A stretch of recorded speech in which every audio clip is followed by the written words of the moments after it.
It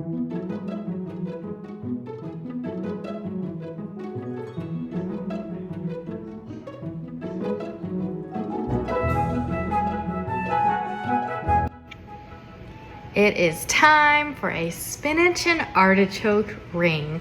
This recipe is perfect for the holidays as an appetizer. Not only is it delicious, but it is gorgeous. So today we are going to be making that spinach and artichoke ring, and I'm so excited to get started. So we're going to use all the ingredients that you saw. So we have some feta, some mozzarella, some artichoke hearts in water, mayonnaise, frozen spinach, and my favorite, crescent rolls. So into our bowl, we are going to put 1/3 cup of mayonnaise.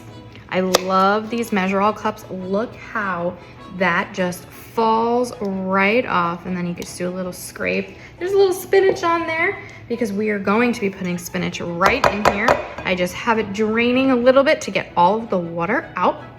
Next, what we are going to do is we are going to take our artichoke hearts and we have to chop them up. So I have my manual food processor here, and you're just going to pour them right in. This is an entire can. Again, it has to be in water. You don't want the flavors of them in the marinade. So this manual food processor is amazing. It doesn't use any electricity, so it is perfect if you are camping and you need something that you can take with you. And by the pump of the handle, we are just chopping up our artichoke hearts. And it doesn't have to be perfect. It's a rough chop, so you'll see some pieces are a little bigger than others. So the beauty of this is you can design the size pieces you want by how many times you pump the handle. So I'm just gonna pump it a few more times. And then what we got is good. So we're going to dump that on in as well. Scrape that right down in there. And then take out the blade.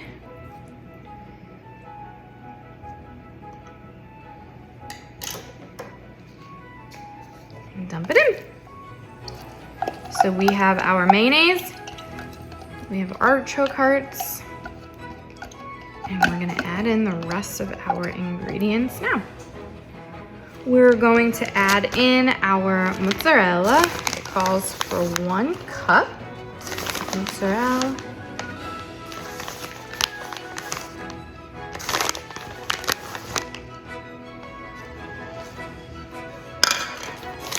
I'm just gonna add a little more just because I love it.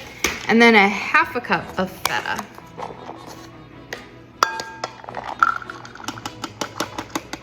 You can also use Parmesan cheese if you're not a feta fan. Okay, so in here we just are missing our spinach, which I had draining because you need to make sure that you get all of the water out of your spinach. You don't want anything left in there. Okay, let's add in our spinach. And I used a micro cooker so that I could get my spinach in the microwave nice and thawed out. And then it has some draining holes at the top so you can pour all the water out. So you're just gonna mix all of your ingredients together until they're combined. And this is gonna be our filling for our ring. A lot of people call this a wreath versus a ring.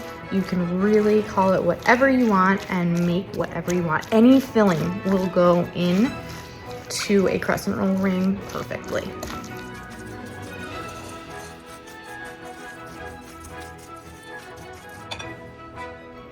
The last thing I'm gonna add is a little garlic Parmesan seasoning. It doesn't call for that, but it is such a great complement to all of the cheeses that are already in there. And who can go wrong with a little bit of garlic? Another thing that the recipe calls for here would be some red pepper. You can put in bell red pepper chopped up. We are not big pepper fans here in this house, so None of that for us. Now it is time to assemble. We have our white large stone here, and I'm gonna use my kitchen spritzer just to give it a nice spray. This is a newer stone. Once you've had a stone for a while, you really don't even need to spray it. But I love our kitchen spritzer because you can literally fill it with any oil you want. And it's healthy, it doesn't contain propellant, and you know where it's coming from. So next, we are gonna take our crescent rolls. A little spinach on there. Never hurt anybody, right? We're gonna roll them out. And then we're gonna separate the triangles. And then you're gonna take the triangles and put them around in a circle. And you don't have to make it perfect because we are gonna use a rolling pin to go around and smooth everything out. And let's get moving.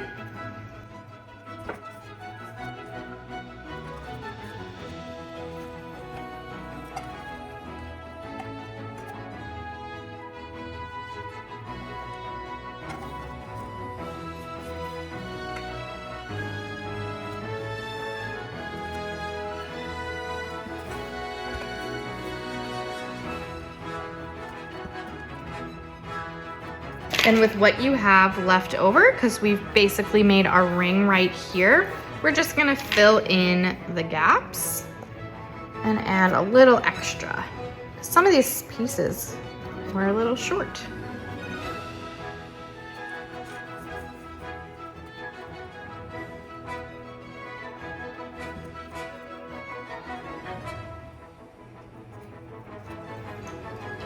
Next up, we're gonna take our baker's roller and just go around and roll out our wreath. And this is why it didn't matter if it was perfect or anything when we were laying them out, because this gives us a lot of leeway to be pampered and not perfect. So you're literally just gonna flatten it out, stretch out some of it, because what's gonna happen is all of your filling is gonna go in right here, and these are all gonna come down and go over the top to make it that beautiful wreath shape. So no one's gonna see this. So if this isn't a perfect circle, it is totally okay. Time to fill it. I personally love to use a scoop to do the filling. So we're just gonna scoop up a bunch and you're gonna push it all around. You can do anything in these. I absolutely love how forgiving a wreath is. So you can do around Thanksgiving, you can do like your leftover turkey wreath.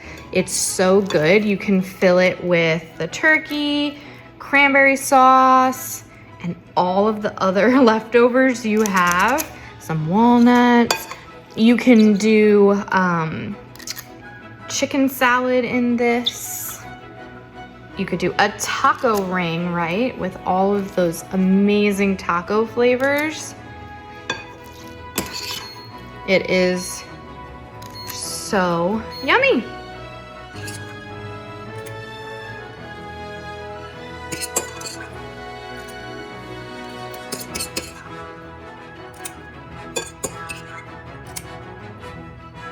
The last and final step is to make it beautiful. So you're going to take all of the sides and you're going to basically make a wreath with it. So some of them will be longer, some of them will be shorter, and that is okay. Remember, we are pampered, not perfect. Like my favorite saying, I use it for everything. And don't worry about all of this. We're going to clean it up.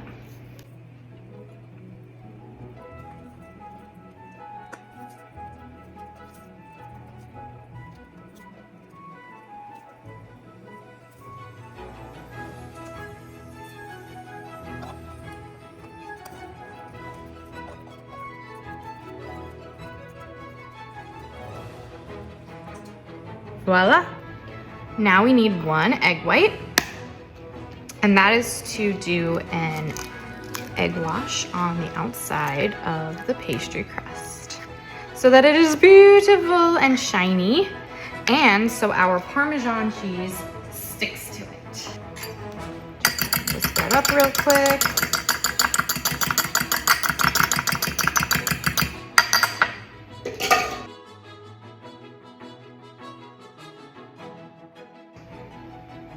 We are going to use our silicone basting brush and just baste right over all of the pastry.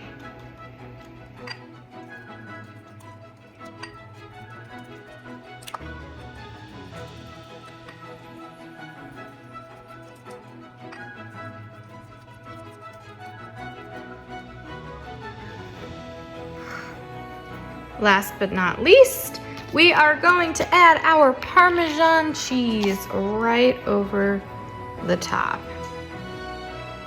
This just adds a little extra flavor and it makes it a little crunchy, which I love. We are good to put it in the oven. See you in a bit. Final product out of the oven. Isn't she beautiful? It is so delicious, ooey and gooey, and listen to that crunch.